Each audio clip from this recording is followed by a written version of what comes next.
सरपंच हत्या, परळी अपहरण तसंच बीडमधील गोळीबार प्रकरण ताजं असतानाच बीडमध्ये आणखीन एक गंभीर प्रकार समोर आलाय।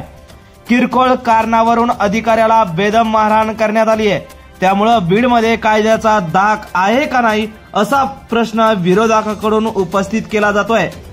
परळी नगरपालिकेच्या कार्यालयात घुसून कर्मचाऱ्याला बेदम मारहाण करण्यात आली आहे। या मारहाणीचा प्रकार सीसीटीव्ही मध्ये कैद झालाय। परळी नगर परिषदेमध्ये घरकुल विभागात काम करणारे सिद्धार्थ गायकवाड या कर्मचाऱ्याला मारहाण करण्यात आली आहे। यानंतर नगरपालिकेतील कर्मचाऱ्यांनी काम बंद आंदोलन करत घटनेचा निषेध सुद्धा व्यक्त केलाय। मारहाणीच्या प्रकारात परळी शहर पोलिसांकडे गुन्हा दाखल करण्याची प्रक्रिया सुरू होतीये।